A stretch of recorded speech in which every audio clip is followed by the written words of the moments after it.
6'7". 6'7". Yeah. Oh wait, he's 6'7". That's crazy. I don't like that. Yeah, I don't like a big geography guy. It could be so fun and so yee, and then all of a sudden it can be like, man, this is just awful, and it's just the worst feeling in the world. Welcome into Overtime, presented by Perfection One. My name is John Bruce, along with Shayne Combs, and welcome to episode 94 of Southern Ohio Sports Authority's Overtime, filmed here at the Chillicothe Sports Card Studio, located inside SOSA the Dugout in downtown Chillicothe. Shayne, I saw a lot of you this week, so I think I know how you're doing, but how are you doing? I'm tired, but I tell you, I really enjoyed this stretch. What was it, about 10 days? Yeah. Of just convo, all but a couple. And just what a pleasure to be a part of. Incredible basketball. Obviously, you can't beat that place in terms of just venue and atmosphere and all sorts of different things. People down there were unbelievable. Mm-hmm. And obviously, a lot of different people seem to enjoy the SOSA experience if they weren't able to get down there, which that's what it's all about for us. And just a pleasure to play a small part in it. Yeah, first day was last Friday, had Saturday off, then 4 games on Sunday, which is why we did not come back for last week for overtime or the Hinsdale Healthcare Coaches Call-In show, so we didn't have either of those last week, but we're back this week. Then we were there Monday, Tuesday, Wednesday, Thursday, Saturday, Sunday. And so, like, even last week, we didn't even have this Monday option. We're here on Monday. So it is good to be back here because I think people also enjoy this type of discussion on it. And we obviously have a lot to talk about. Yeah, a whole lot to talk about today and kind of every week as it is. But if you are wondering if there's a certain topic that you are here for, remember that you can see in the description below, there's going to be timestamps for everything we talk about. A lot of the stuff we're going to talk about is going to be tournament oriented, so it's going to be like Division 1, 2, or not Division 1 to 2, Divisions 3 through 7. So if you just want to hear Division 6, you'll be able to see when we talk about it in the timestamps below, and then just click right to it. We'd love it if you watch the entire show, but sometimes we're a little long-winded. And by sometimes, I mean pretty much every week. So we can go pretty long, and because of that, that's why we have the timestamps, because if you want to hear just a little bit of it. So if you really want to hear some of it, or some of our voices, and based off of the views of what you watched at the convo and everything, you don't hate it. We appreciate that. Hey, I'll take that. Yeah, I'll take that, and check out all of the streams from the 20 games at the convo that we were able to do. I was going to ask you how many it was. 20. Wow. Yeah, it ended up being 20. I think that you did 12 and I did 8, something along those lines. We had Carson did several. Kenneth, I thought, did a really good job doing several as well. I mean, obviously, Carson always does a really good job. I thought Kenneth has really grown overall over the last year. Which is good for him, because I don't think people behind the scenes can't appreciate how good he is on the camera and the way he gives that production part of it, too. And then I love the opportunity to work with Dewey last night. Yeah, that was made sure we both got a game with Dewey. Because we've really enjoyed our time of calling games with Dewey as well. So we appreciate him coming down to the convo, and he even filmed a game on the camera. So it was overall a full team effort, and we weren't the only ones there. There were some other companies there that spent either the entire week or were bouncing back and forth from different venues as well. So any chance to get as much coverage for the local athletes is really good. Once again, as we always say, see who the sponsors are for these companies, our company, obviously, but other companies as well. See who those sponsors are. And if you have a choice, make sure you use those companies if you're, thinking about one of them, because they're the ones that really support the youth. And that's kind of what we always look to do. I agree completely. Yeah. And then you mentioned the people at the convo. The people at the convo were really good. I thought, when ESPN came in, if you didn't watch the OU Miami game on Friday night, the men's game, man, you missed an instant classic there as well. So ESPN came in, I think it was on ESPN2, did the game, and then they were going to do the women's game on ESPNU on Saturday. So they left their equipment. and their equipment happened to be in our spot. So the spot, which tells you we had the prime spot. Yeah, we had the prime spot. So they were able to actually get us into another really good spot the next day, and worked with us and some other people to make sure everyone was still able to do what we had requested and signed up for. So the people of the Southeast District Athletic Board were outstanding to us all week. And we just really appreciate when we can get down to the convo, because it's good people running the show. They do it. It's second to none across the state of Ohio. There's some outstanding places where you can watch high school basketball, but they work with us at such a high level. Yeah, they always have. And I think that's why the Southeast District hates to lose that partnership. Yeah. And, we coming up, we're going to talk a little bit about the regionals. We're going to start with the girls basketball when we get to it, but we've got some more stuff we want to talk about before we get there. But we will not be streaming any games for the remainder of the season. It will be either Spectrum or the NFHS network will step in and take care of the regional games. So keep that in mind whenever, if you have Spectrum, I believe it's free on both of them, but there is typically a fee that comes with that. So just keep that in mind if you are going to be live streaming any other games. Make sure it is through those two services. Go through the OHSAA. They should have links to it. Don't click on any random links to things, because if you do have to pay, make sure you're paying the right people to watch those events. But also, Wednesday is going to be crazy down at the Convo, because Unioto and Circleville play at 6:30, and then also you have Ironton and Eastern Brown at 8. But at 5 is going to be one of the best games in Division 4 in the state. You have Maysville taking on John Glenn. Maysville, two-time defending state champion John Glenn. Their only loss is to Maysville. They're going to play at 5. So 5, 6:30, and 8 on Wednesday are going to be 3 outstanding games. So that would be well worth the price of admission and parking if you're going to go down there. Yeah, no doubt about it. I know they were up in the air on where they were going to put that game, and I'm just glad they made a decision there. But we're still going to get a chance to cover it in this format here. Mm-hmm. And then obviously there'll be all kinds of SOSA coverage on the teams still playing, which we're going to talk plenty about today. And then right around the corner, hopefully we're going to get a chance to do some streaming in the spring sports as well.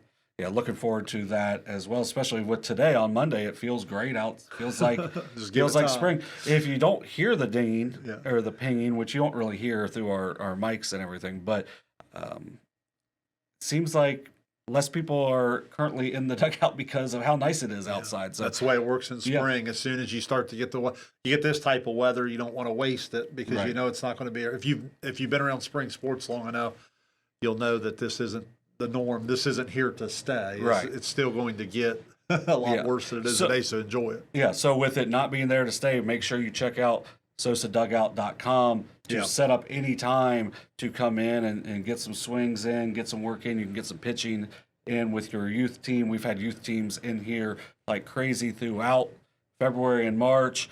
We'll also have a lot of lessons coming in, and I know Coach Crabtree from Lucasville Valley did a clinic in here this past weekend. Talked to him during the warm-ups of the Valley and West game, and he was really excited about the facility, and we appreciate all of the local coaches that have been able to step in. And I know we reached out and weren't able to make it work with a couple others, and we hope that we can work with them in the future as well, because that's just going to help grow the game, and that's the most important thing. Well, it really is, and it's just the foundation of it all. This has got an incredible future to it, in my opinion, and excited to be a part of it.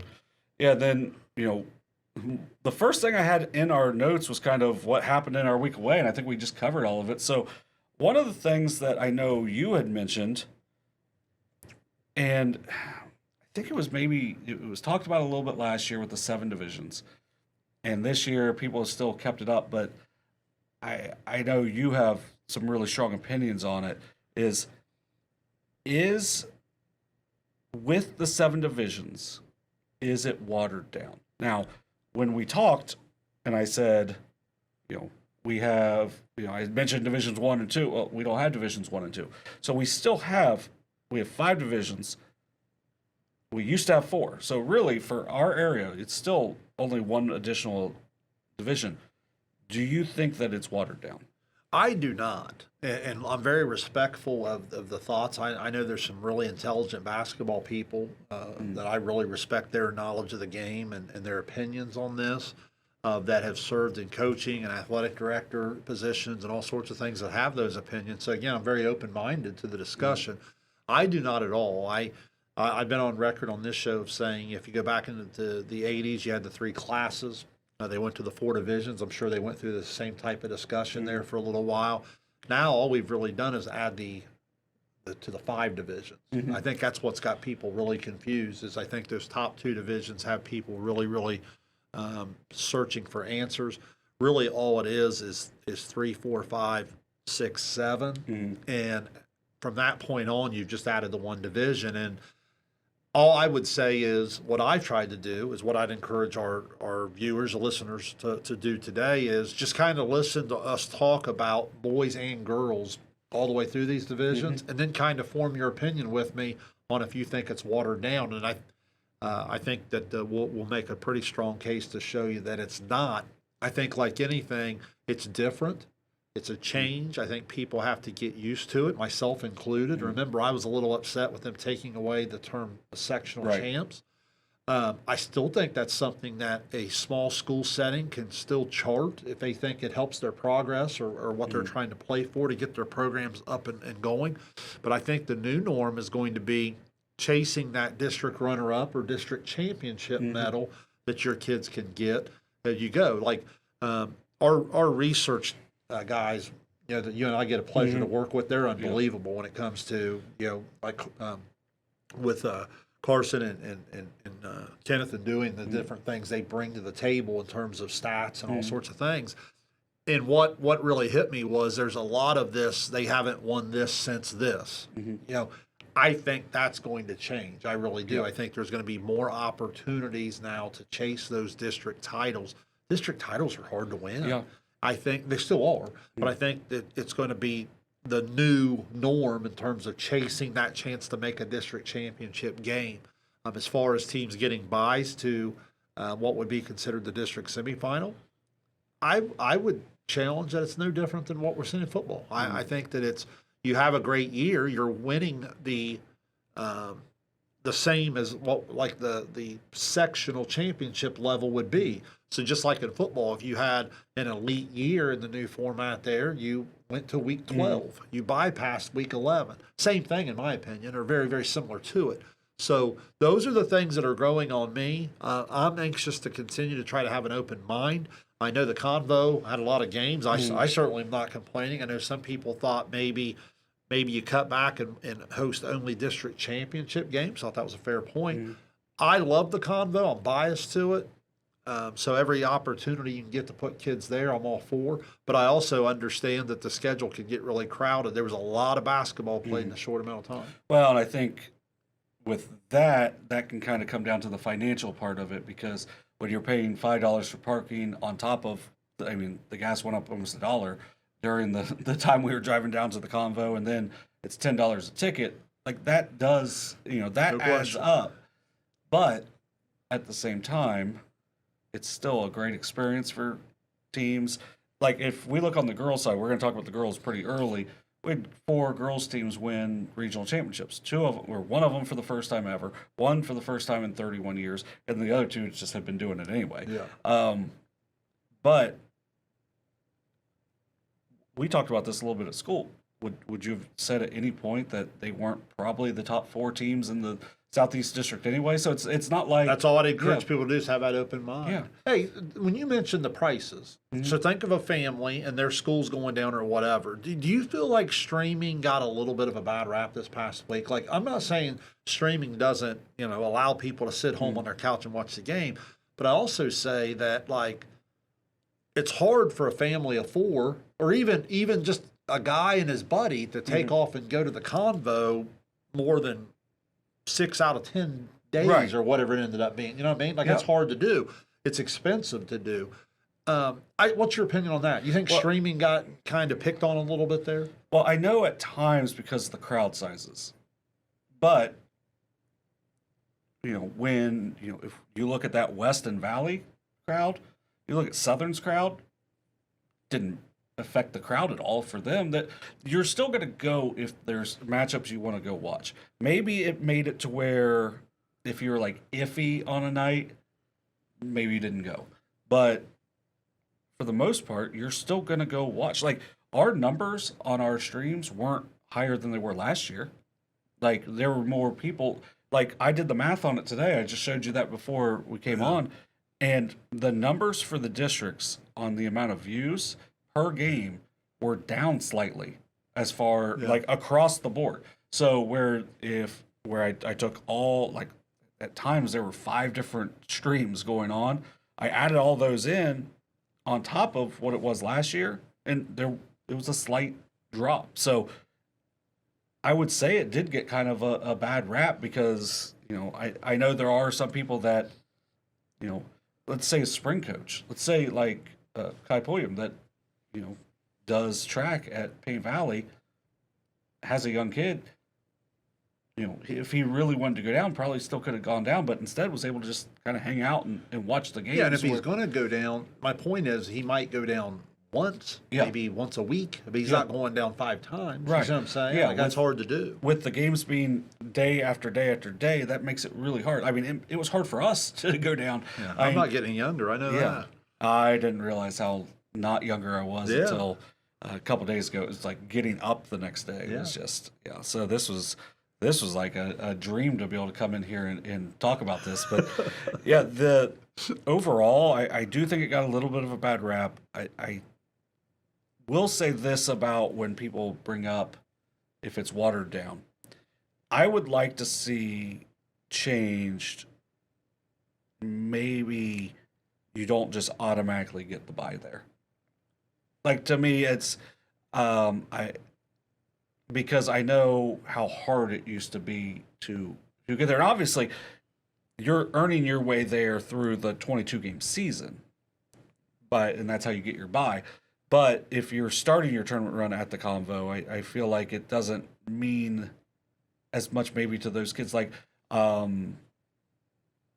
for it, now this year, I still think like even freshmen that their first ever tournament game would be at the Convo. I think it meant a big deal because their parents have probably let them know. Like, I'll use the Harsha kid. It's when his dad made it, he had to kind of work his way through. Got to play there a few times, so it really meant a big deal. Now, I do think when those kids were younger, they saw how big of a deal it is. But I worry that for divisions, well, I guess it was just really Division 4 and a couple of 5, but I worry that those kids will have seen that they won't realize how important it is. So what's the fix, though? Do you have to stretch it out over more of the other district? Do you have to? Would you support the one idea that had been brought to my attention of, hey, maybe only have the championships at the Convo? I liked that last year, where it was just the championships at the Convo. So like where, Cage Alexander makes that huge play last year, and they do it at Southeastern. That's right. And then that earns the way to get to the Convo, and that's where I could almost see it where that would give you 5 boys championships. Yeah, and then whatever it is on however many extra it is, because it was 9 last year. And if it gets you to 5 divisions, I mean, but some get 2 out. Yeah. So I think it was this year everybody got 2 out, so it would have been still 10. Yeah. So 20 teams get there, and I thought it was a big deal for those lower division teams that, in 6 and 7 that earned their way up through a couple extra, not a game just at Waverly or a game here. Yeah. So I wouldn't mind that. I also wouldn't mind not having, or I wouldn't mind just having all the games at the Convo anyway. I mean, if you could find a way with the other divisions too. Yeah.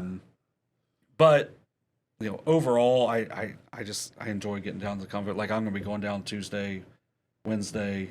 I don't know about Thursday yet, but Tuesday, Wednesday for sure. I may be going up to Dayton on Thursday, but and then Saturday, plan on being there all day for the 4 regional championships, even if we don't have a team in like in Division 3. Just to see good basketball. Yeah, just to see good basketball. So, I don't know. It's just, I don't think it's watered down. I think that the accomplishments are still the accomplishments. I think the people that are saying it's watered down either didn't do it when they were in school, or their kids dismissed. Like I saw somebody just like kind of ranting about it, how watered down it is to get to state now, and I'm like, looking at the numbers, I'm like, yeah, there's more, but it's really not.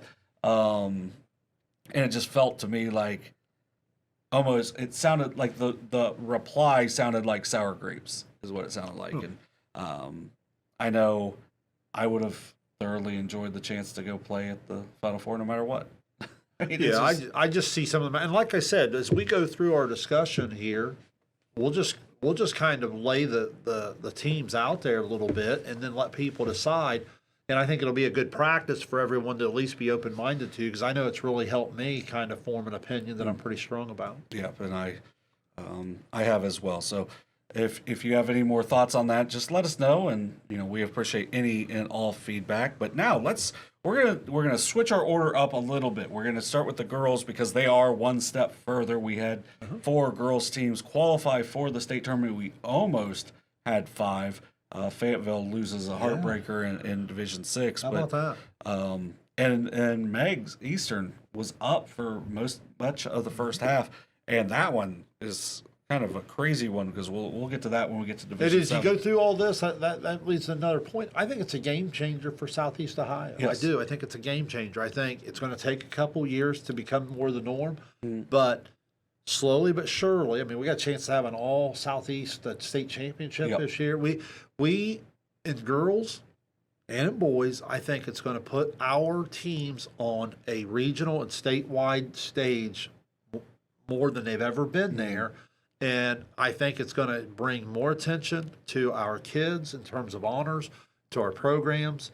And it could be a real difference maker for the Southeast, where we've been trying to break through for a long time. Yeah, and I'll tell you what, if we get that district, or not district, the Division 5 state championship between 2 conference teams, like the most memorable to me Division 1 state championship game I ever saw in boys was 2 conference teams playing each other, and it just kind of happened that year to where Cincinnati had 5 districts, so one of them was able to go elsewhere, and they got to play each other, and that was maybe the best crowds I've ever seen of best student sections, and I think you could really see it in a big way if we can get that in Division 5, but no pressure. It'd be great. Let's start with Division 3, where we've been starting. Unioto wins their first district or regional championship since 1995, and you want to say watered down? They had to win 5 games to win the regional. That's what it always was. You win 1 in the sectional, 2 in the district, 2 in the regional. So they did the exact same, march on that they would have had to have done if it was the 2 divisions or the 4 divisions.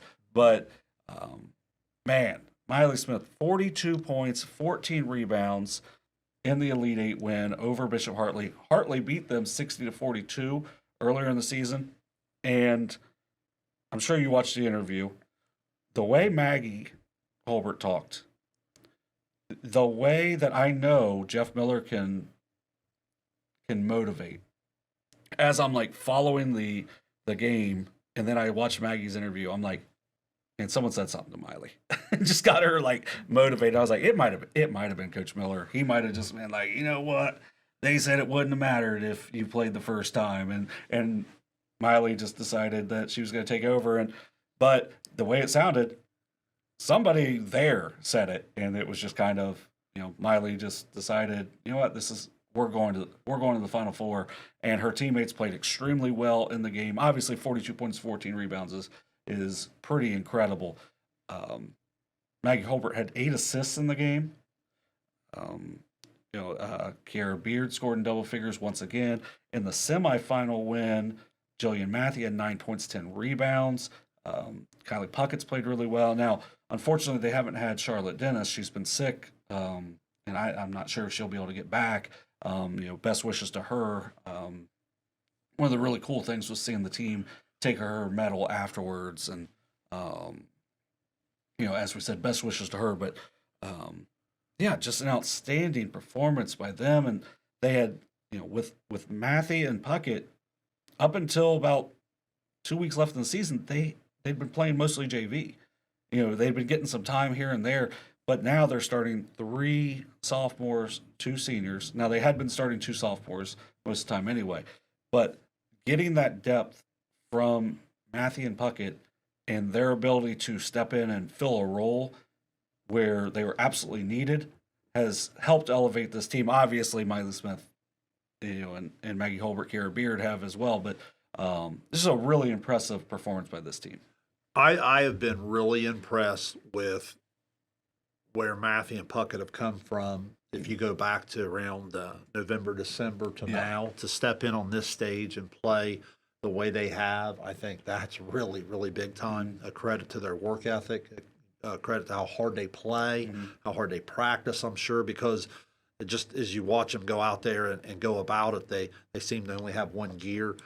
So really, really impressed with that. Obviously, Miley's unbelievable. I agree with you. I think that not that you need more motivation than the Final Four, but I agree with you that in some of these awards or some of the lists that have come out or some of the different things, it was probably perfect timing for Unioto to kind of get her attention a little bit, and that probably worked in their favor.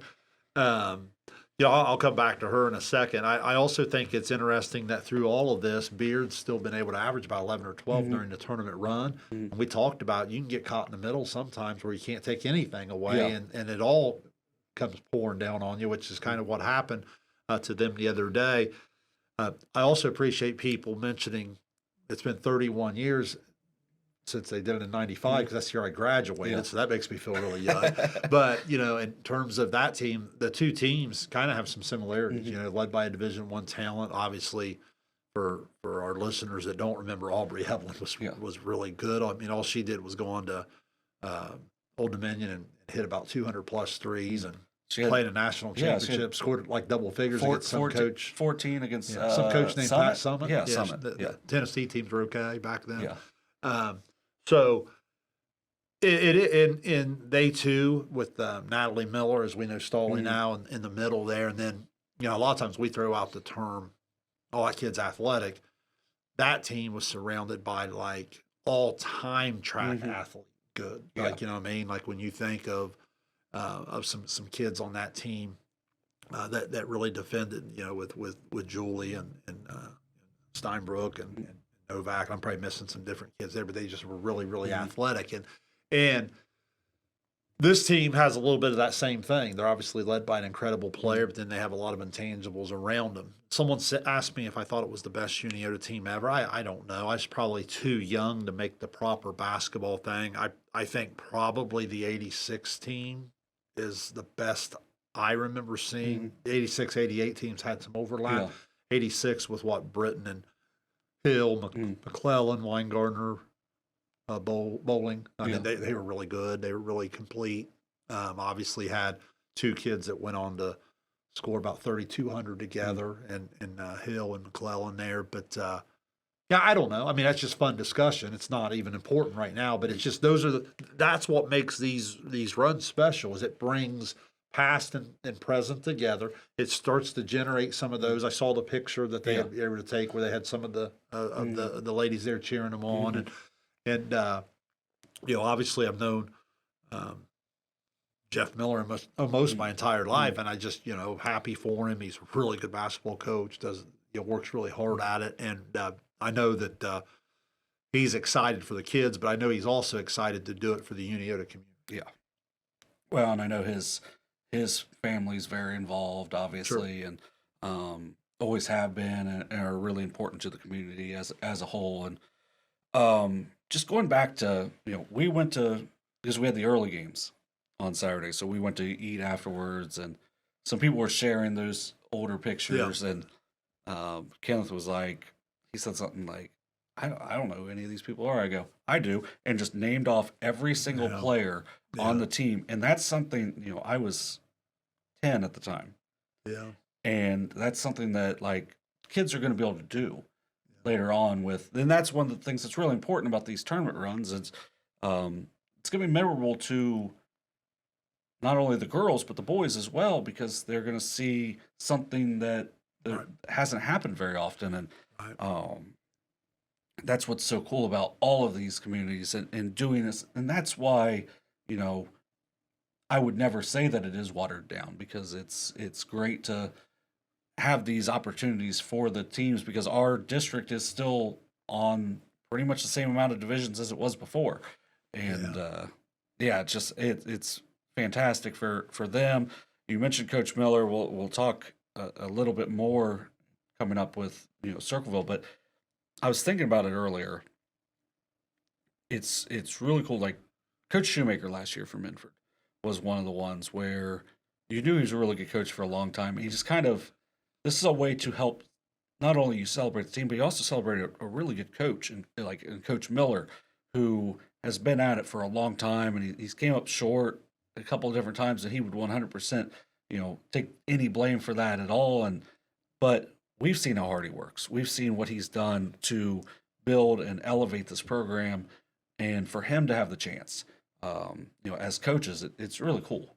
Yeah, I agree completely. It's hard. You know what I mean? Like that's the whole thing about saying it's watered down. Just to me, I can't comprehend that. I mean, winning is so hard. Like I heard someone the other day make a reference of like so and so beat a 13-win team. 13 wins is pretty good. You know what I mean? Like when you play certain schedules, like you win 13, 14 basketball games, that means you're pretty good. Like winning is so hard to do. And so when you get a chance to do it over and over and over, that consistency reigns true. But then, as you said, you make these special runs and you do have to catch some breaks and some different things. I mean, I got thinking the other day when people were talking to me about it. I mean, in coaching against Unioto when I was in the girls' league a little bit, I don't even know if this year's team is better than they've been in some of the past years. But this is the team that was able to get over the hump and get to this stage. Does that make sense? Yeah. So, like, they'll forever be the team that did it, that got there. So I just think it's an unbelievable opportunity. Again, it's not only for those kids in that program, but for the Southeast District. I keep going back to that. Every time we're able to put ourselves onto this stage, it helps the next team. It helps the next kid who's trying to get voted for this. It helps the next program that's looking for just a little bit of respect in a particular voting or whatever it may be. And so this is an exciting time for the Southeast District, not just Unioto, but everything that we're going to be talking about here today. Well, and then you mentioned winning is hard. I just pulled up the Chesapeake page on the uniobasketball.weebly.com, which, if you didn't know, has almost every capsule for the postseason tournament in the archives on there. Chesapeake has won 16 district titles. They've won one regional title. Yeah. That just shows how hard it is to do it. So we need to celebrate it when it happens. Yeah. Because like a Norm Pearson has won 2 regionals. Yeah. Like that's crazy because he's second all time in wins. He's a legendary coach. Sometimes you have your It's just very so best hard. team. Sometimes you have your very best team and you get all the way to a certain level and you just run into a team in the wrong time. You know what I mean? Like I know my brother had some really good teams at Benton County and they ran into the Chillicothe team that won it all. Yeah. They ran into John Glenn who won it all. Yeah. And they were really good. Mm-hmm. So it's sometimes you pick the year, sometimes the year picks you. Mm-hmm. That's why I always say, like, I'm sure we're going to talk about some situations with teams throughout the boys tournament.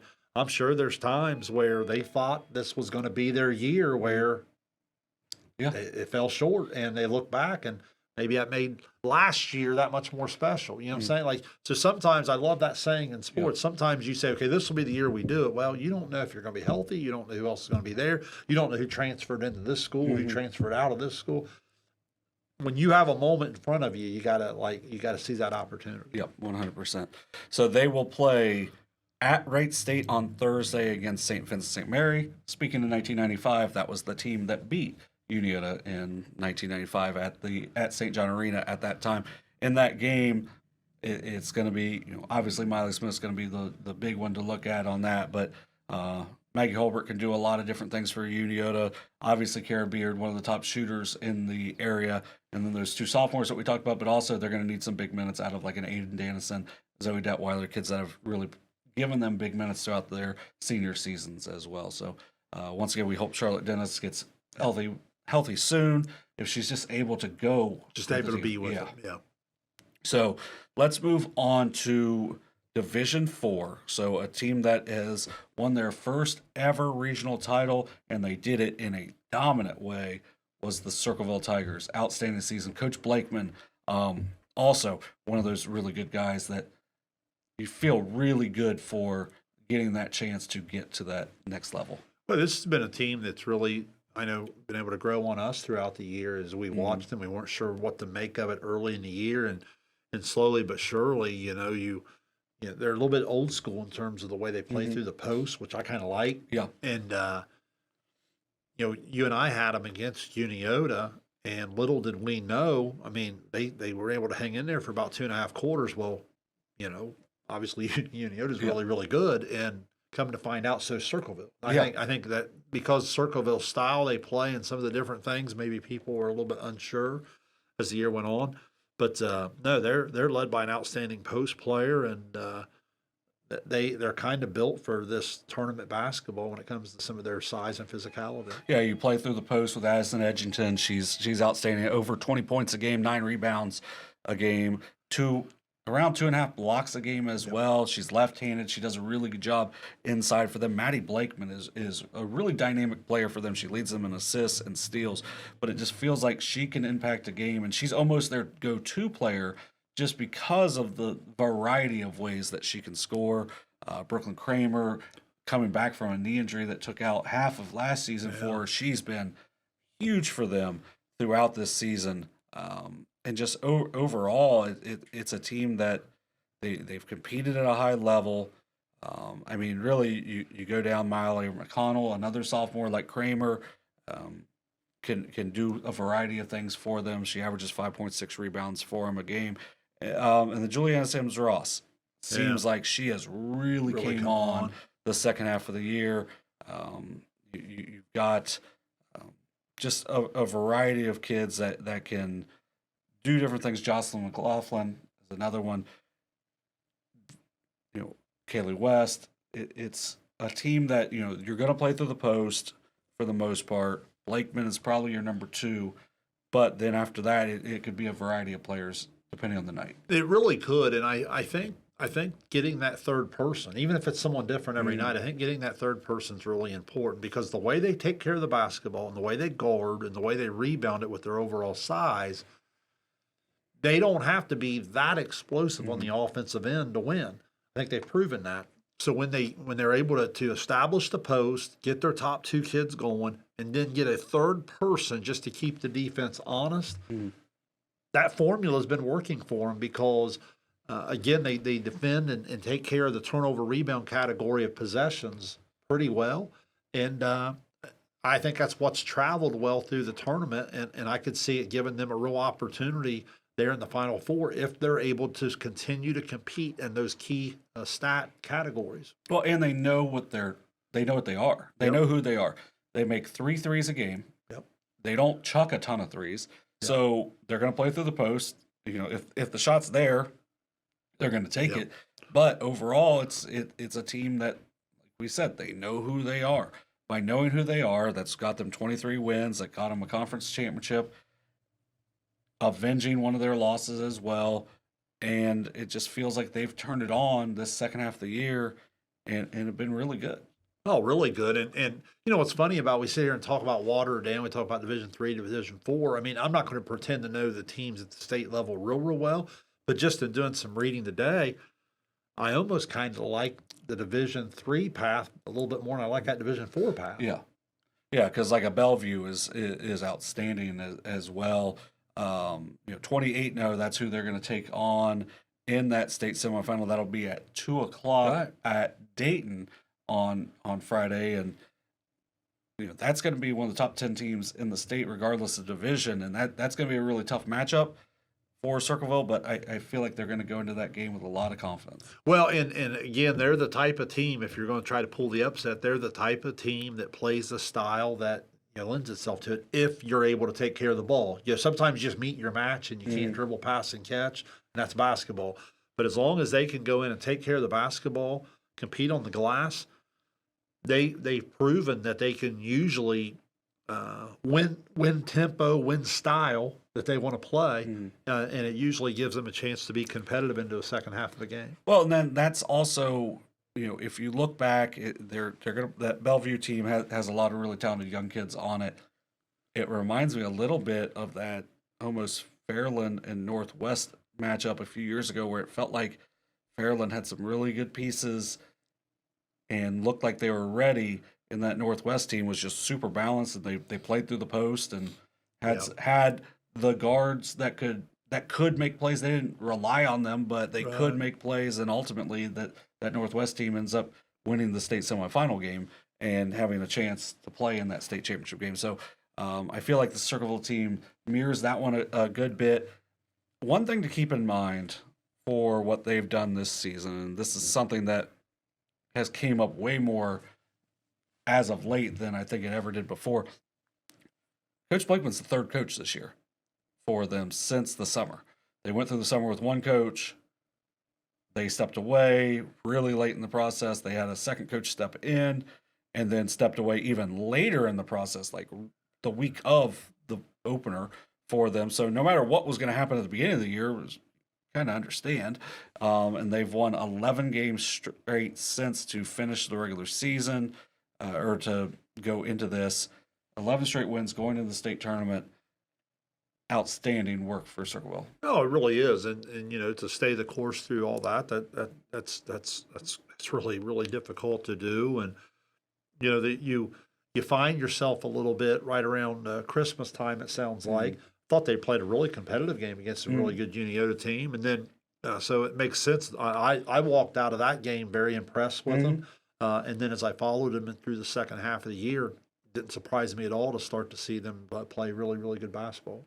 Yeah, since that Unioto loss, they went on they were on the road for a long time, but they had dropped one to Parkersburg, they dropped one to Logan Elm, but since that Logan Elm game on January 20th, they've been pretty dominating overall. That really good win at Harvest Prep, I think, really is the thing that kind of showed them that they were ready to play. I mean, Harvest Prep's still playing. Harvest Prep's still in the Final Four. What's so watered down about Harvest Prep? Even Logan Elm here in the Southeast is a really good basketball team.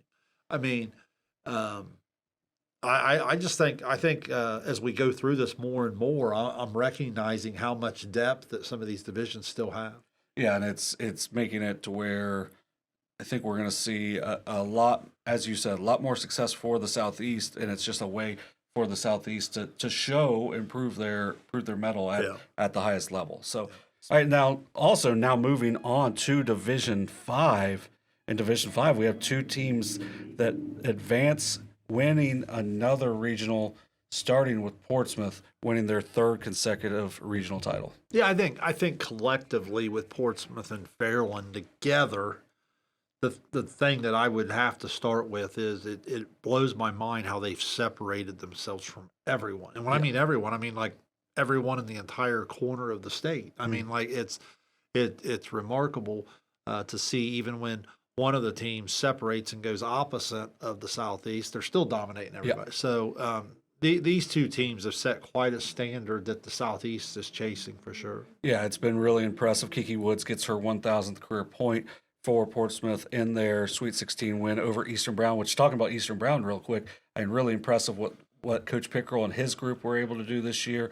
We've talked about it before, but that crowd that Piketon brought down to Waverly, the Piketon and Eastern Brown game, is why it's great that we have those extra divisions so we could possibly have that matchup, because if we don't have that matchup in a district final, maybe we don't get it all, and it was an outstanding performance by both teams. I agree, and those are two programs that are continuing to take steps forward, and because of the standard that they're chasing, they kind of know where they have to try to get to. I mean, it's not the easiest thing to do, but they understand that, okay, this is what it's like at a district final level. This is what it's like at a regional level. And it's just, they keep chasing that. And year by year, they continue to do a little bit better. And those are two programs I think would be right back on that stage again next year. Yeah, I would agree with that. They have a lot of talent coming back, but now let's just jump over back to Portsmouth. Speaking of a lot of talent, Keke Woods, one of the most dynamic players in our area, boys or girls, just has that motor that never stops. And just overall, Just a really fun player to watch. And then you have Sienna Allen that's going to go play at Ohio University.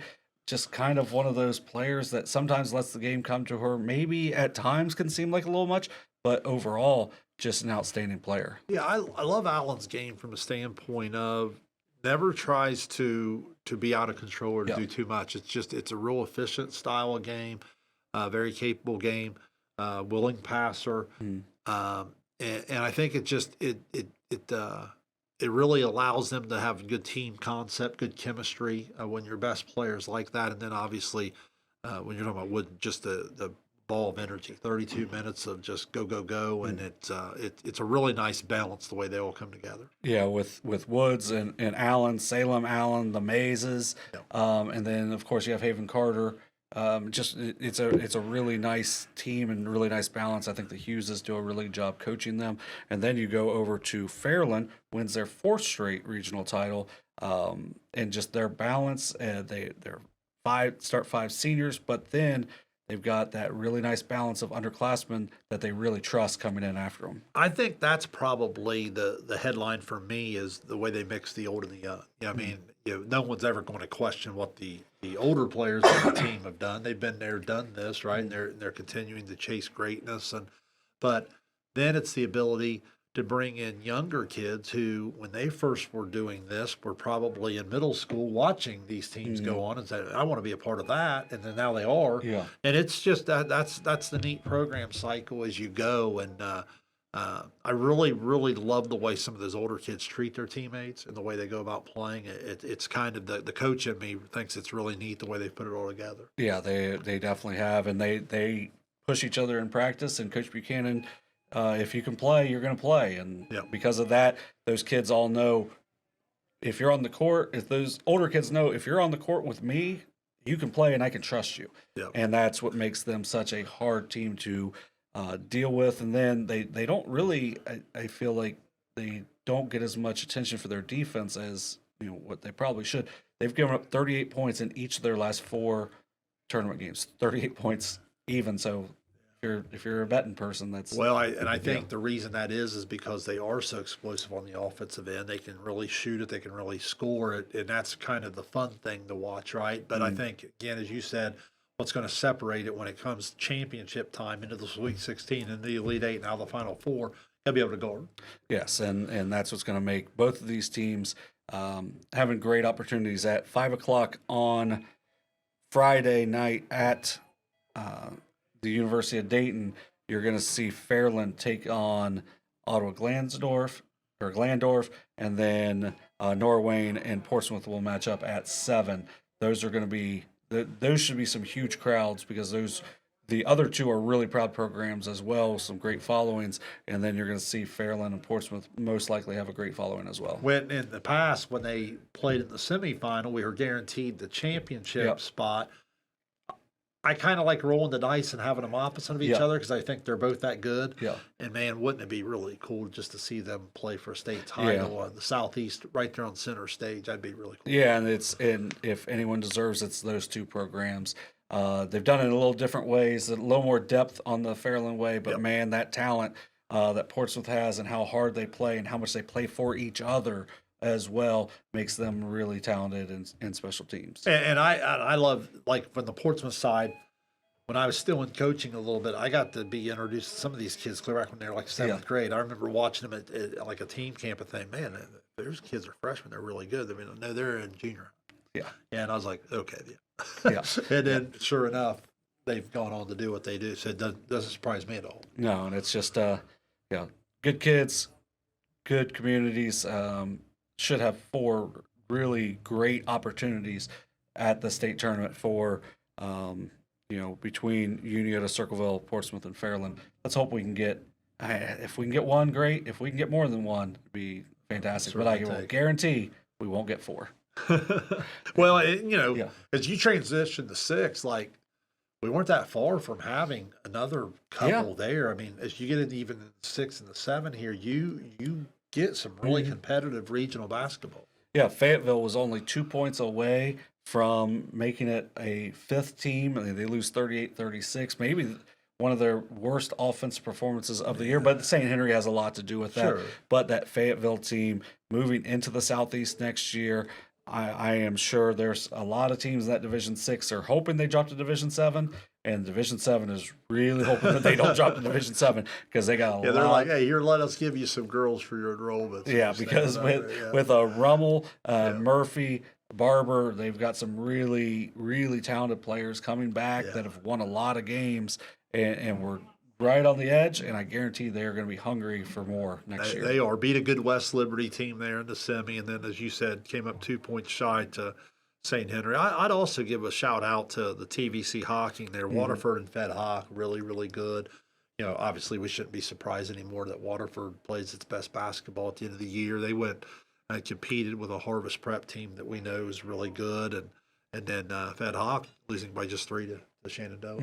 Yeah, it's just two outstanding programs. I think Fed Hawk has a lot to look forward to next year. I agree. In Waterford, it seemed like they were going to be for a really down year, and then all of a sudden they win another district title, and it's just like, oh yeah, that's what Waterford does. So only had 3 kids back from last year's state championship team, but those 3 helped carry them to the Sweet 16 once again. And even in a loss, I mean, I watched that Harvest Prep team play on film. I mean, they got beat.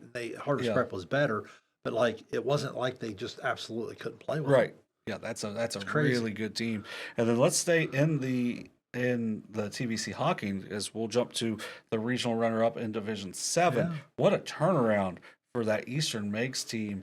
2 wins last season. Remarkable. They won 19 games this year. They get to the regional final. They were really competitive through the first half. Ends up getting away from them a little bit there in the second half. But no seniors on that team. That Eastern Meigs team, what a turnaround. Yeah, that's outstanding. I mean, to be able to do that, it just shows you if you stay the course and continue to work hard. They take down a really good Green team who I think has got their best basketball ahead of them as well. As you said, they come up just shy of the Final Four, but I think that D7 is going to have a little bit more depth to it next year as well. So that could be interesting to kind of keep an eye on. Well, for Green with Abby Knapp, she had 46 in the district final. You're going to return Maddie Hayslip from injury. That's the biggest piece for them. The point guard missed her junior year, and then you have a couple really talented sophomores that are going to be juniors, and Lainey Strickland and Elizabeth McBee. They're a really well-coached team. That's a team to really look for. They all had to play just a little bit more of a role with her out. So now you come back full strength and you become the best version of yourself, which would probably, on paper at least, have you right back in the same spot next year. Yeah, it should be an outstanding summer and season next year for Green. So on the girls' side, remember, Unioto plays at Wright State on Thursday at 1. For Circleville, they will play at University of Dayton at 2 on Thursday, and then at 5 and 7 on Friday will be Fairland at 5, Portsmouth at 7. Those will both be at the University of Dayton. Great opportunity. Yeah, really, really exciting because I think all 4 teams, especially in this semifinal matchup, all have games that they can compete in. I think Circleville probably has the toughest draw. Is that fair? Yes, I think so. But I think, again, as we talked earlier, they have a style of play that if they take care of the basketball, they can hang in there. Yeah, it should be fun for sure. And then let's jump over to the boys' side. Boys' side, we spent a lot of time at the Convo. We'll start in Division 3, kind of where we've been starting. I was really impressed with what Marietta was able to do, winning a district title for the first time since 1977. I was, and we were throwing some of those stats out there throughout the week at the Convo. This team hasn't done this since then or since that date there or whatever. And with Marietta, that's fair. That's what it is. Yeah. But I think Marietta's the type of program that really benefits from the 7 division format. And I think, in fairness to them, they've been really good here in recent years. And what was the record you'd given me earlier? They've been over the last 60 and 12. Yeah, I mean that's remarkable. And they pass the eye test. You turn them on the film, and you're like, man, this kid's really big. This kid's really good. And you get them there in person. They go up against a really good Miami Trace team, who obviously it was unfortunate that Guthrie couldn't make it back. He obviously had an incredible career. Miami Trace still a really good basketball team, and Marietta with a good win there. Actually, I'm going to double check this because that doesn't feel like as many games as it should be. 16-11.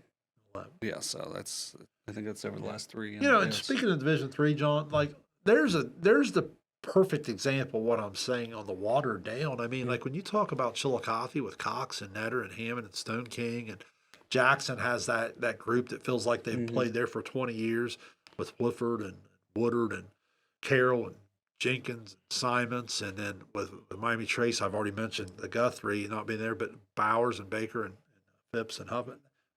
Like those are the teams that didn't. Yeah. You know, so like I'm hearing all this watered down stuff, and I'm like, maybe I'm missing something or whatever. But then I look at Division III, and I'm like, those teams are really good, and they're like district runner up at best. Yeah. Well, and that's where, you know, for like a Coach Huffer when he was at Chillicothe, you know, with the 3 Division I players, and they lose to a team from Piketon that's got 450 more students than them, but they just happen to be right on the edge of Division I. And in the old Division II, that team would have just absolutely tripped over its own feet to the regional final. Exactly. I mean, so now it's a little more balanced, and that eliminates, to me, it's not watered down because what was it? Jack Allen averaged 25 a game, and he was on the 7th seed out of 8. Yeah. I mean, that's a good point. It's not watered down if, you know, Santino Haney comes over and you got to play against him in a district final. Yeah. Because that dude is unbelievable. How about that Steubenville team? Yeah, that Steubenville team, really fun. Athletes everywhere, super well coached. They play a super fun style. That was the 5th time all year they were held under 70 points this year. And Chillicothe holds them to 64, but gets off to a down 9-0. Yeah, you're right. They honestly didn't play that bad after that. They hung in there, but just, I mean, you can't get behind a team like that, or you're just going to feel like you're playing uphill all night. Yeah, this is how good Santino Haney is and how much fun he is. Londonderry Lentz, who does an outstanding job of video and picture work and everything in the Chillicothe area, he was there to do video for Chillicothe. He made a video for Santino Haney. He doesn't cover Steubenville at all. Like, it's just like this dude, like he's there watching, and then this cat just comes out. You're like, wait a minute, this guy's different. Like, oh, maybe I'll get him when he's on offense too. And that's how talented he is. In that game, you know, Caden Cox had 22 points for Chillicothe. He's got a really good chance to have a huge senior year. But overall, it's a team that they're going to graduate their point guard in Cooper Stone King. I thought McAllister gave them some really nice toughness and some leadership as well. So they're going to have to replace those 2 pieces, but that's a Chillicothe team that's got a really high ceiling. It is. We questioned the point guard spot coming in this year, and to Stone King's credit, he really stepped to the forefront and kind of answered that question and allowed them to have a great season. Now I think it's fair that'll probably be the question again next year, and we'll see how is it Cox that moves into more of a scoring playmaker role from the point. Eshawn Brown's a young point guard that's come up through the system. It'll be interesting to see how Coach Beard handles that. Yep, and then you know, for Jackson, they graduated a lot. It was an outstanding season for them. Miami Trace still has some pieces coming back. So I mean, Division III is still going to be pretty tough next year. But for right now, Marietta stands at the top of it, and they've got some really nice pieces. I agree. Howland returns there at Hillsborough. The Athens group was young, and they'll be there's some depth there for sure. Yeah, Tuesday night, Marietta plays Bishop Watterson down at Athens. That's the 6:00 game. Look for Zayden Whittakin and Trey Hart. Owen Riley is one of them. Yeah. Owen Riley was really, really good in the 2 games. What impressed me about him, John, was in the first game that we watched him, he really got on the offensive glass, started to take over the second quarter, and then in the second game, you watched him step out onto the floor a little bit more and do some more all-around things. I just thought his full game was on display there. Yeah, Trey Hawkins was Hawkins. It just felt like they had some length everywhere. They had 9 seniors, and it felt like everyone contributed. Really well-coached team. Really excited to watch them. You could see the senior in them. You could see the old experience, the physicality, the toughness. They're really good. Yeah, looking forward to seeing them on Tuesday night to compete, and then also to see Steubenville once again again in the 8 o'clock game just to watch those cats shoot the ball, and should be a really fun ball game there. So let's move down to Division 4. Before we get into the 1 seed Circleville, who's just dominant, we're going to talk real quick. Unioto's Matt Combs wins his 400th game. He will not like that we're doing this. He probably didn't like that they announced that it was his 400th win, but we had to celebrate those things when they come. He's been an outstanding coach. It's his second year at Unioto. He's won 2 district titles, and that time 2 SVC titles. He'll tell you it's the assistants, it's the players, but it seems to follow him that he has success wherever he goes. Yeah, look, I'm happy for Matt. I think you're right about the timing of it. He probably, with it being a district championship night, wants to make it far more about kids getting to get on the ladder and cutting that down. But I am happy for Matt because I get a chance to see what a lot of people don't see, which is the insane amount of hours behind the scenes of the film watching and the preparation and the different things. It's just crazy how much time and effort he puts into it, and he does. He loves it. He loves his kids. As much as he loves Vinton County and all that the relationships he made there, I think there's a part of him that has to feel good about being home and doing this at Unioto for sure. And he's probably pretty happy about watching his old assistant coach get a chance to go to the Final Four. No question about it. I know that to be the case because he told me that with Matt and Jeff being as close as they are, they're coached together for a while, and then they've kind of split to go their separate programs there. But they're each other's biggest fans when it comes to that. So I guarantee you're right there. Yeah, just an outstanding human being as well. So really happy that he's back home at Unioto and he's been able to fill in and take Coach Hoops' really good program to another level as well. And a big part of that is he's got an outstanding point guard, Blake Fitch, SVC Player of the Year 2 times. But in that game against Washington, he picked up his 3rd foul about halfway through the second quarter, and it felt like they had about a 90-second break where they started to struggle, but then, as you mentioned before, Jack Welch was really good. Yeah, you're right about Blake Fitch. We talked about his game a lot. I don't think we talked enough about his mind, the coach on the floor, and how much he does. I thought that was a big growth moment for Jack Welch. I thought he stepped to the forefront, handled the basketball well. Obviously, Coy and Zikafus helping as well. Harsha comes in, gives big minutes. Mitchell's had a really nice a season for them. They don't get, as we've said before, a lot of the offense off the bench, but because of Harsha's play, Long coming off the bench was really, really good. So I thought the surviving of some of that foul trouble there, where they started to really take care of the ball in the second quarter, was probably where that game was able to swing a little bit and set Unioto up for the big third quarter. Yeah, and because of that, they were able to ultimately pull away because of that big end of the first half. I thought the seniors were all really important in that game. Long had those big minutes at the end of the first half. Dawson Mitchell, I think this is probably something we can talk about later on, is how terrified people are just to get blocked. Because we saw that in the Division 5 game with Matthew Dick as well. You block a couple shots and people just don't go around the rim anymore, and it felt like that happened with Dawson Mitchell as well. So he's made a big impact for them. You mentioned Jackson Zikafus, just a playmaker all around for them, and then Braden Harsha as a freshman, big minutes as well. And he seems like he's picking up a little bit of the scoring punch that we weren't really there. We knew there were some points that need to be filled for and accounted for next year, and you think it's a lot of it's probably going to be Lakin Lingoff as a freshman who's gotten some time throughout the year. But if Harsha can do it as well with how well he guards, it's going to make them just absolutely dynamic in the future. No, I agree with everything you just said, and I would include that, obviously the defense has been where they've been hanging their hat. When you consider Logan Elm led by the Neff kid, and then Haithcock at Courthouse is so special. Good, man. And then I was telling someone the other night about Everhart. You follow him throughout the year. He's not a good shooter. He's a great shooter. So what they did to him defensively, that's impressive. I mean, a lot of people don't understand that, like, when you win 13, 14, 15 basketball games, that's really good. Like, especially when you play that schedule. Yeah, the schedules they play. I don't understand where people don't get that, but maybe they're just not around it enough to know.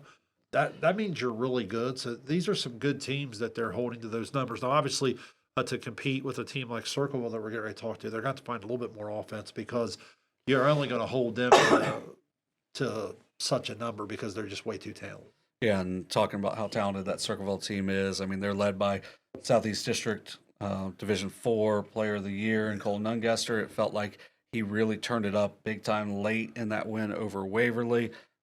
Jack Klein was really good in that second half. Blaine Fowler got them going in that game, and then you've got the pieces like Glavin Bigham just playing defense, being a glue guy, and then Riley Jenkins who could stretch the floor, but also plays outstanding interior defense. And that's not even mentioning the minutes that like an Ed Kirk and Ari Travis can bring him off the bench. Yeah, Fowler got off to the really good start. Klein, they started to find some matchups that they liked in the backcourt there. Circleville had a big time age advantage, and you could see it. You could see it in the 17, 18-year-old bodies against the youth of Waverly. They started to get downhill. Klein was really good. And then obviously Nungester, like if you haven't had a chance to see him play, he's so strong in the upper body. If you don't stay square to him and he gets a half step on you, he just takes his shoulder and just basically knocks you out of the way. He's so strong. I thought he was really, really good in that fourth quarter, even defensively, his ability to break some plays into the open court and put the game away. Well, I thought Coach Callahan did a really good job of game planning and then adjusting when he saw that mismatch to let Klein kind of go a little bit in that third quarter, and then Nungester, as you said, helped put that game on ice. But one of the things I really liked that he said after the game, and it kind of goes back to the Glavin Bigham, was, they used a team concept and team effort defensively to try to slow down Cage Alexander, who still had 20 in the game, just showing how talented he is. And that they were able to put all that length on Alexander to try to make it harder on him, and he still was able to get it, have a really good night. Yeah, I thought Alexander was really good. I think he's a special talent. He's only halfway done in his career. He's probably already knocking on the door of 1,000 points. Big time scorer, a good passer, good defender. I mean, keep in mind he was guarding Nungester most of the evening while doing all this. So I think this Waverly team's going to grow from this the same way they grew from the success of the big upset of Jackson last year. This year they get onto this stage. They played a really good basketball game. They just came up a little short, and at the end of the night, Circleville was just too much. But my goodness, Circleville's been too much for their last 17 opponents. Right, exactly, and that's what makes them a really difficult matchup. But just going back to that Waverly team real quick, so they were missing Tegan Hurt. He'll be back next year. They have no seniors. The Myers twins hurt. Thought McBride took a big step forward this year. Russell brings some really dynamic play, and then Rosenberger was really good in that district semi game. Where when you mentioned Cage Alexander's defense, he was unbelievable in that game. So between him and Rosenberger, they really just eliminated what New Lexington was able to do. I think New Lexington has a chance to be really interesting next year as well. They do. But also Keke for Waverly was 4 for 4 in the convo. He knocked down 2 shots in each of the games. Well, and then even a Fairfield Union is how New Lex got there. I mean, Fairfield Union, then they win 14 or 15 games, and they don't even get there. So, again, you're talking about the depth that comes from the D4. I was real impressed with how many different teams Circleville and Unioto certainly had to earn their way to where they're at. Yeah, because even that Gallia team is going to be really interesting next year. And, no question. I forgot all about them. And Megs, who loses to a really tight game with Washington, they win a conference championship. So I mean, it's a it ain't watered down. It's still got some really good teams. It really does. I know I mentioned it earlier, but Wednesday, really good basketball down at the Convo. Starting at 5:00 will be Maysville. 2-time defending state champion Maysville against one-loss John Glenn. They are John Glenn's one loss. That should be an outstanding 5:00 game. Then Circleville and Unioto will be at 6:30. Obviously, that should be an outstanding game, double overtime. And the last one, Nungester hits a 3 to send it to double overtime. And ultimately, the Tigers were able to pull out a 7-point win there. Yeah, just an unbelievable night of basketball, and looking forward to it. Yeah, should be really fun. And then the capper on that, the 8:00 game, will be in Division 5, will be between Eastern Brown and Ironton, which will probably be a fist fight.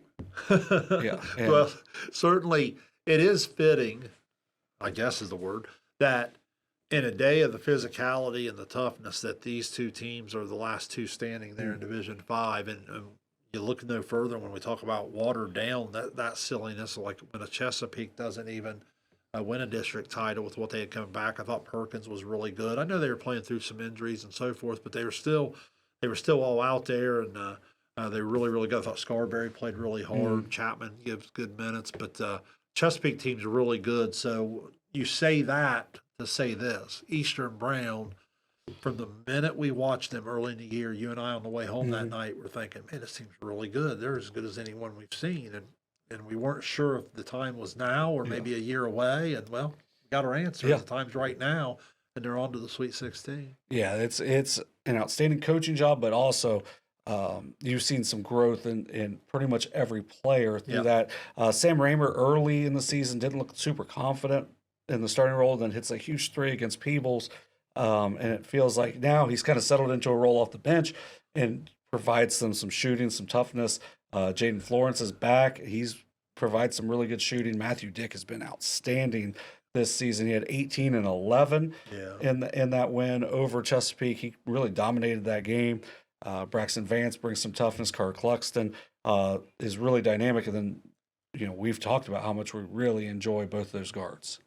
Yeah, the physicality in the paint on the glass was certainly a factor. And then the point guards and Dotson and Pinkerton, so good. They understood down the stretch what they needed to do in terms of when to go, when to pull back, and the ability just to understand what coach is wanting there. So it's such a complete team because they check each box. And you're right. Each kid, as the year has gone on, they've kind of started to understand role identification, but more importantly now, role execution. And they're really, really good, really complete. Yeah, when they make shots like they did in that game against St. Trace, that makes them just even better. And then you see in that you had the bench play really big in that game against St. Trace, and then you had Matthew Dick be really big in that win over Chesapeake. And the good thing for Chesapeake, you have Max Kazee coming back. You lose a really nice senior class with, as you mentioned, Perkins, but Thacker and Frecka and John Cooper Barker. Yeah. But when you have Max Kazee, you got a really good chance to have another really good season. Yeah, you do. I mean, and listen, the scoring of Perkins, the inside play of Frecka and Thacker's, all those guys move on.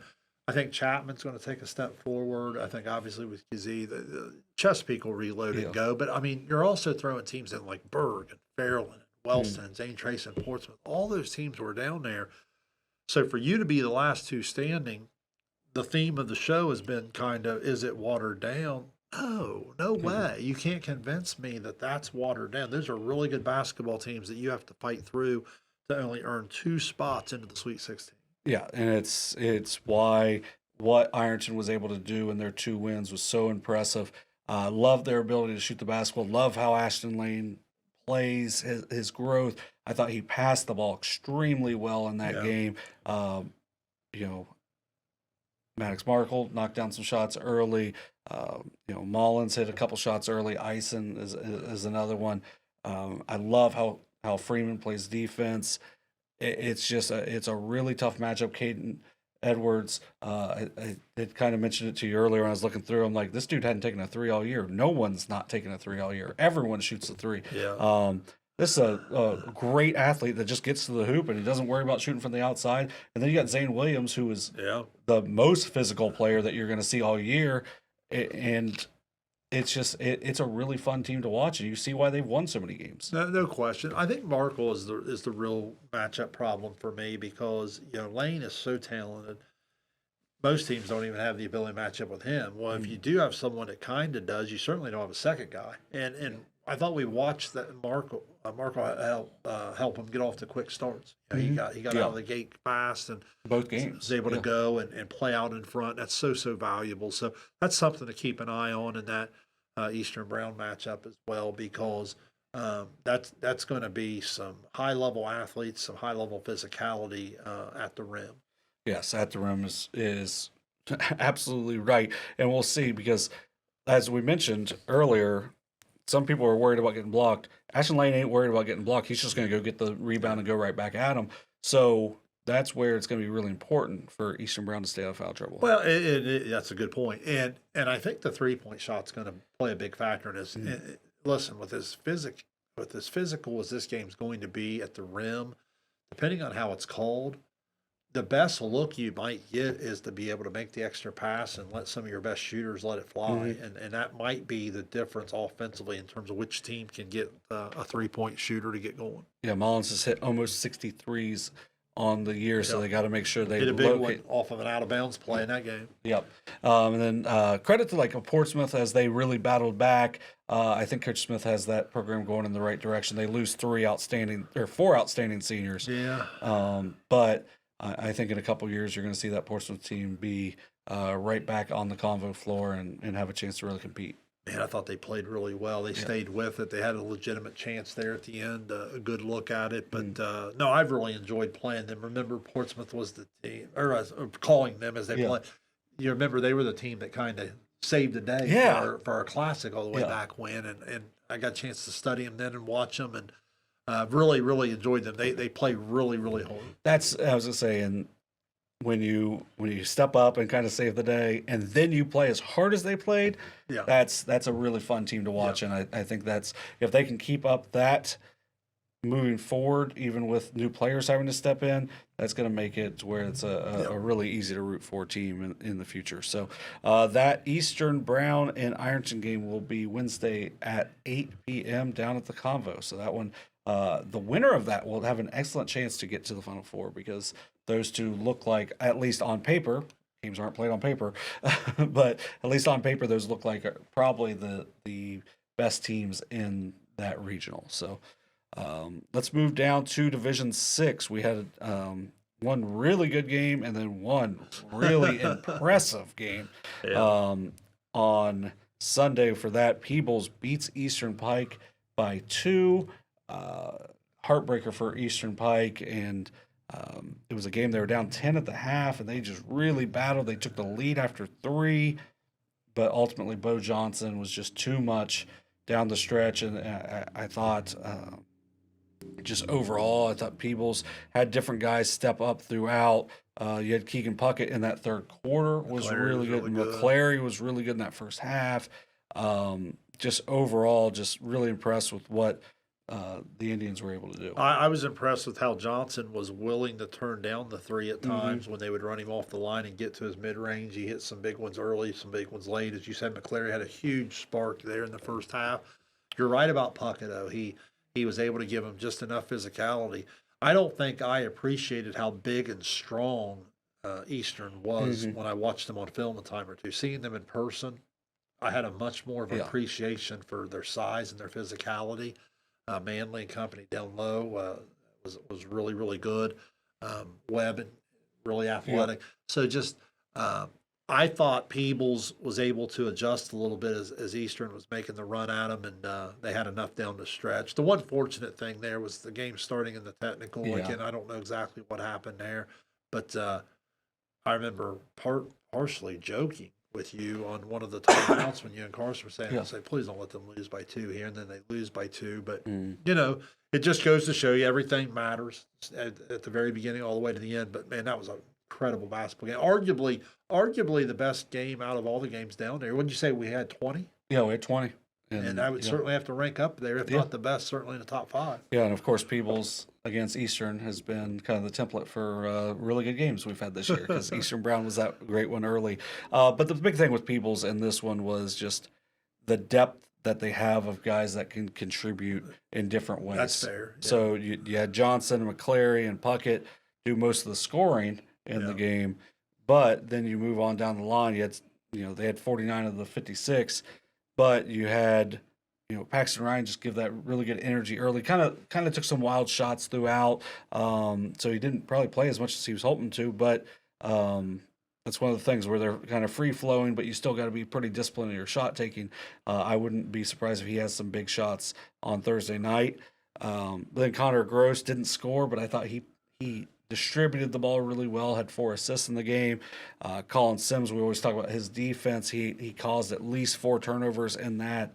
I just love his energy that he brings. And then Grady Canelty had that big shot early in the third when they were really stagnant offensively, but he blocks the shot at the end of the game to seal the win.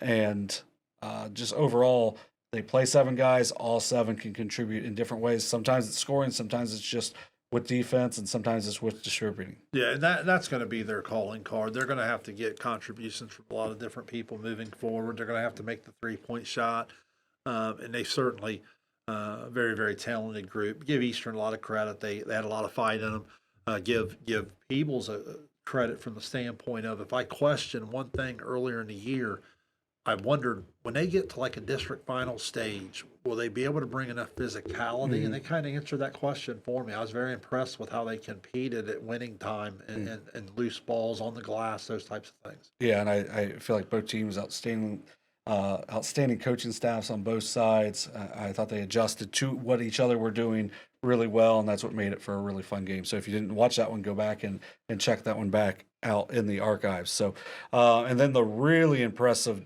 performance was West over Valley. Just felt like through about the first 12 minutes of the game, it was, Valley was a little bit better, and then boom, West took the lead late in the half and then just absolutely dominated that second half. Yeah, they really did. And, early on, I didn't hate the way Valley attacked the 1-3-1 zone. I thought they did some decent things. They just couldn't make shots.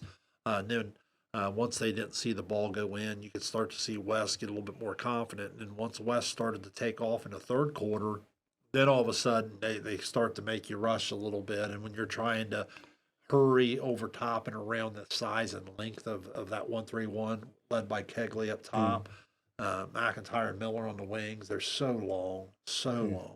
And they started to get deflections. They started to get out in the open court and just pulled away. Look, Valley, I feel like Valley maximized a lot out of their year to become a tri-champion in that really, really good conference. I think Berg and West were slightly ahead, just my opinion. But I really like what Valley was able to do in terms of the step forward, and they return a lot. I think this is going to be a team that's going to be right back on this stage next year. I really believe in a lot of the different versatility and some of the overall game that I see from the Yeah, just got to tighten up on some shooting, and just not let frustrations get to them, because that happened a little bit in that game. But yeah, they've got some really nice pieces to compete with Waverly at the top of that SOC 3 next year. And but man, West, this is the time, because you got 3 really good seniors. You got a junior that's going to be graduating early. Out of that, those 6'4" kids in the 1-3-1. The 6'4" kids are graduating, so so this is the time. Coach McClanahan has said on the Haynesville Healthcare Coaches Call-In show that this was the group that they really built with to start, and that's what the time is now. And it's been really good. Keke, the district player of the year for a reason. Miller was really good in that game, and McIntyre is always really solid. So. Really impressed with what they were able to do. I'm fascinated by the Peebles-West matchup, too, because West's length and Peebles' overall ball skills, in terms of their ability to dribble, pass, catch, shoot, can they find enough seams to be clean against the 1-3-1? That's the whole key. It's one thing to look at it on film and say, okay, I want to penetrate here, I want to do this, I want to kick it here. Do it over and around 6'4", 6'4", 6'4", easier said than done. Yeah, they're gonna have to get somebody to that high post, if it's Puckett or if it's maybe one of the guards, to get it there to try to penetrate and distribute. Love to see if they can get McClary there and just to kind of let him go. But he also, he made the deepest 3 of the convo at like 33 feet. Yeah. He was beyond the cuticle. You'd like to see him beat the zone down the court, but to do so, a big stat I think is going to be, can Peebles rebound the basketball? Because again, West with their size advantage, they should be able to get on the glass. Yeah, and that's a West team that has some really good length and can really hammer the glass. But ultimately, if people can get out and run, that could be a big time difference. And I think between Sims and Keke, who can kind of create more turnovers defensively, could really, create turnovers and easy baskets on the other side, could really make a big difference in this game. Yeah, I agree with you there, because I think getting those easy baskets is going to be really, really important. So that will be Thursday at 8. That'll be down at the Convo as well. And then in Division 7, We were able to see two really impressive teams that did it in a little bit different ways. Southern, I thought, with their defense and, kind of pushing the pace a little bit, and then Fairfield just made so many shots in that game. Really impressed with what Fairfield was able to do in the half court. Yeah, the one thing I would start on this Division 7 is let's understand how good these two teams are. Let's not fall into this trap of like I can remember, being someone that's coached at a small school for 30 years, we'd always get this like when our kids would have some success and be like, well, you're in Division 4 at the time or in Division 7 or whatever. Yeah, that's because that's where our enrollment's at. Right. Like these are two really good teams. Like when you start talking about Fairfield, if you started going to Unioto, a Division 4 district champion, if you started talking to Eastern Brown, a Division 5 champion, Peebles, a Division 6 champion, even teams like Cedarville, Botkins, who's 22-3, these are really good teams. They would tell you, I don't know what division Fairfield's in, but I know they're really good. You know what I mean? Racing Southern beat Warren by 30. Like, you know what I mean? That doesn't happen. Just yes. Yeah, I think we first got to understand that. So now with that in mind, as we start to break it down, you want to start with Fairfield? Yeah. Okay, so like Fairfield, we obviously know their backcourt with Friend and Smith, really, really good. We've highlighted that. I was so impressed with Smith's growth in his overall game. He's always been able to shoot it. He's always been able to score it. He did a couple things last night in that win where he turned down good shots to make an extra pass to get great shots. Like, obviously, Rice was the difference in the game. He got it going early from the three-point line, and he ended up blowing up the entire Southwestern game plan. His ability to shoot the three, even in the second half when they tried to junk it up on the defensive end a little bit. What happened on one of the very first possessions they went to it? Rice buried it. Yep. But a lot of that credit goes to the trust that starts to form between guys of, hey, I'm going to go get my feet set and I'm going to be ready when my number's called. And then, hey, I'm not going to force it too much here. I'm going to draw the second and third defender and I'm going to make the extra pass. That growth is awesome because I think Smith's a big-time player. He can really score. Yep. And then anyone that's listened to overtime knows how I feel about Friend. Right. My point guard bias there. He stuffs the stat sheet in every way possible. So, guard play really good. Don't want to forget to mention, which I know you will, the post play, but the guard play was really good. They shot the ball really well. I think Asherak's grown hugely as well as obviously Rice. Rice has had two really big games in their last three.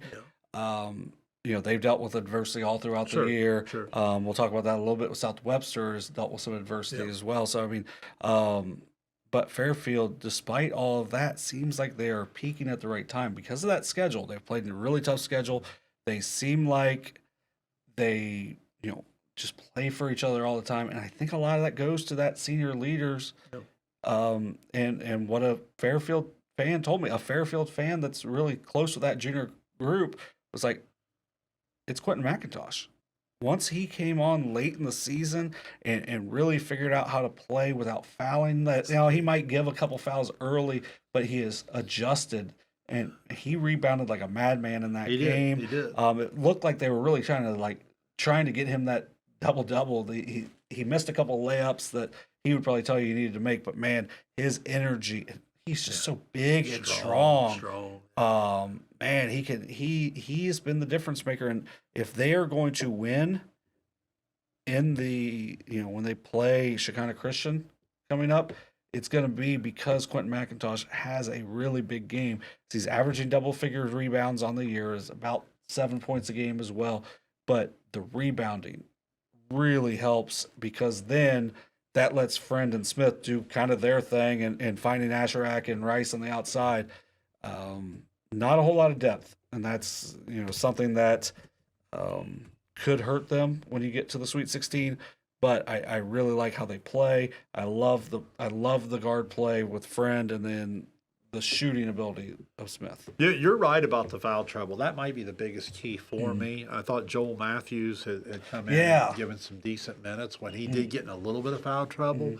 But at the Sweet 16, if lucky enough, Elite 8 level, the starting five there for Fairfield's plenty good enough, but they have to stay on the floor and they have to be able to get minutes from guys like Matthews when coach calls on them. But then, making sure that those top 5 guys are able to play the minutes you want them to play. Yeah, and that's going to be a big time key. Now, I do want to talk about South Webster real quick. Sure. Bryce McClintock and Hunter Bernard have won 7 district titles. That's the first time in like 3 years they haven't. You won a told me that district. the other day, Yeah. and every time you tell me, I know it's coming, and I just laugh out It's loud. such a because ridiculous it's a ridiculous thing. thing to even Because think about. they go from soccer, where they're awesome, to basketball, Yeah. where they're awesome, to baseball, where they're awesome. They might be the best baseball team in our area this year, like regardless of division. And a big reason is because those guys are winners, and that's why when they did not play very well last night, why they were able to get back into the game. They got it down to a 3-point lead, and then ultimately just had an offensive rebound, more or less, off of a missed free throw that really burned them on it. So it went from what they could have had the ball down 4 to down 6, and then that ultimately was the difference. Man, those guys, they play hard, they play the right way. Really fun to watch, and I'm excited to at least get to watch them in baseball as well. No, I agree. They are big time winners. I thought McClintock and Bernard played really hard last night and competed. I would throw in there that throughout the year, Braden and Bernard has really given a lot of things. I thought Fro entered the game last night and shot the ball well and provided a little spark that had given them a window to get back in it. The 3 he hit early in the 4th, I thought was the spark that made them kind of go, oh, we can do this. No, I agree. And then Caden Johnson, and then as we mentioned, the post play of large, we even said on the air the one time that I thought both teams, if I was going to pick out something that impressed me late in the year that I didn't see early in the year when we had them, was the depth. I didn't see these teams go nearly as different with Fro on one side, Matthews on the other. I didn't see that early in the year. And so the ability to do that at the tournament kind of showed the growth in the team. Yeah, and they will play, or for Fairfield now, they will move on to play Shekinah Christian. That'll be Thursday at Ohio Dominican. Just once again, shout out to South Webster. Dealt with a lot of stuff late in the year and seemingly rallied and gave themselves a chance to win another district title. But excited to watch them in baseball, and then excited for Fairfield to have that opportunity to go up to Ohio Dominican and really compete against a 25-1 Shekinah Christian team. Then on the other side, Southern, dude, Andre Chandler is so much fun to watch. And I was thinking about it. I'm like, who does he remind me of? And it's Keke Woods. They're undersized. They fly all over the court, and it feels like they never get tired. And because of that, it can almost be. I would just guess that it would just be a nightmare to play against those two because of that energy level that they bring all the time. No, I would agree with that. I love that comparison, by the way. And I was real impressed with his competitive spirit. That's why I agree. He's very talented, but I like how hard he plays. He's fiery. I was real impressed with the way Notre Dame played. I thought they tried to control tempo, but I thought led by Chandler, they got into their 55 pressure that Coach Caldwell loves to run, and they were really able to turn the tempo up. Notre Dame hung around for as long as they could. Really, really good game plan. In the end, Southern was just a better basketball team. Yeah, and you had Brenniger, you had a couple other guys step up, Wickline.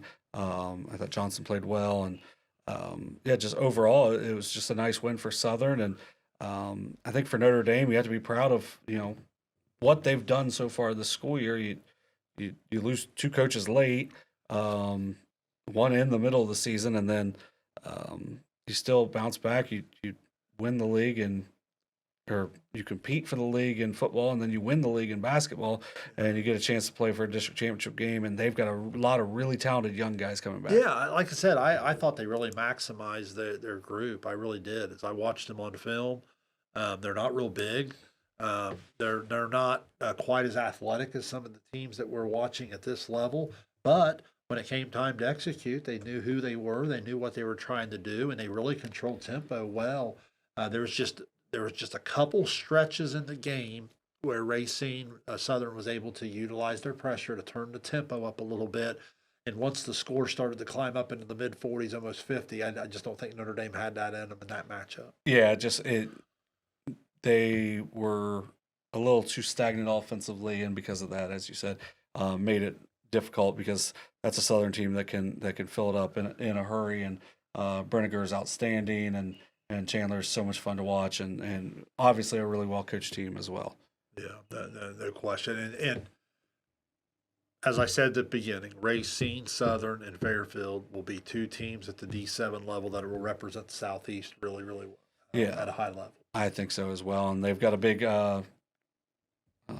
old school sweater mascot matchup here when they take on Malvern. Look at this thing.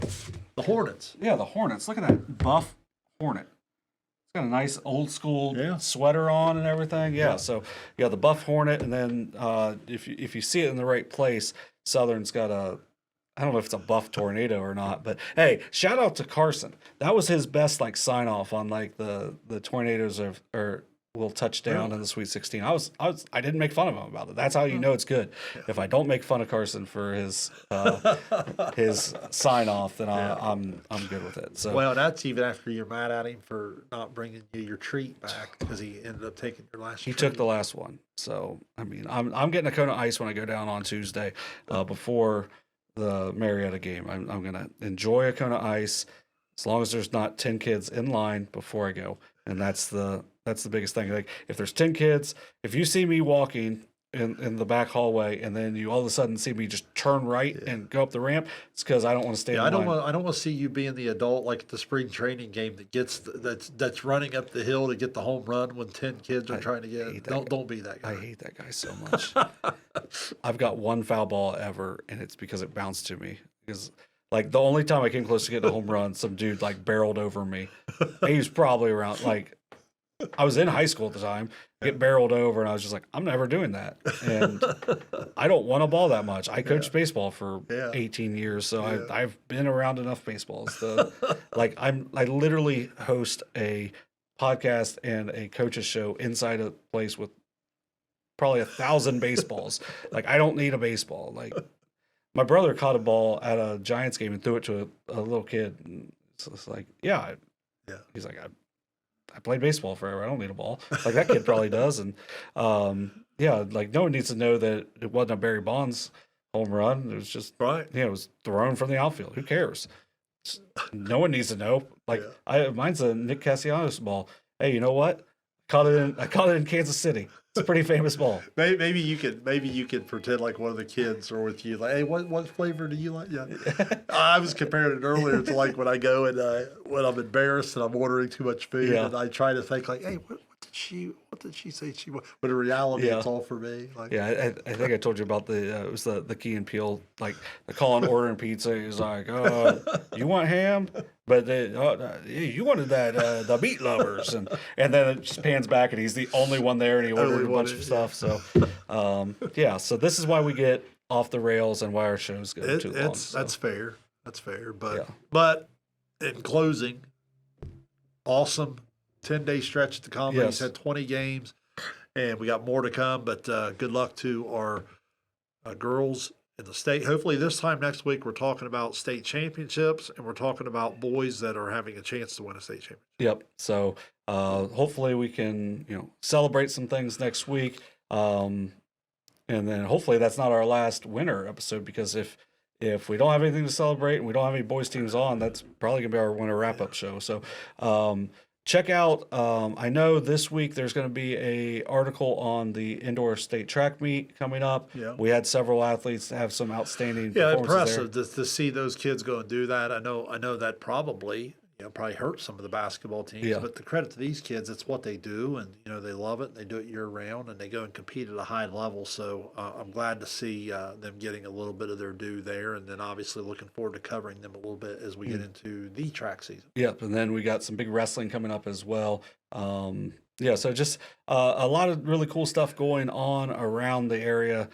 And it's not just basketball, a lot of basketball, but not just basketball as well. So check out the different places and support the youth as well. So You got anything else? No, just let us know your thoughts on the watered down. I think it's been Yeah. some good discussion there. I tried to be real open to it. If you go back to the beginning of the show, if you haven't had a I chance don't to know see if that. you've been open to it. It sounds like you've been arguing against it. the No, whole I've been time. open to the 7 divisions. Oh, okay. I was Because like, I'm saying it's not watered down. I think a lot of people are closed off to this is too many. I've been open to the 7 divisions. I've been open to the new district format.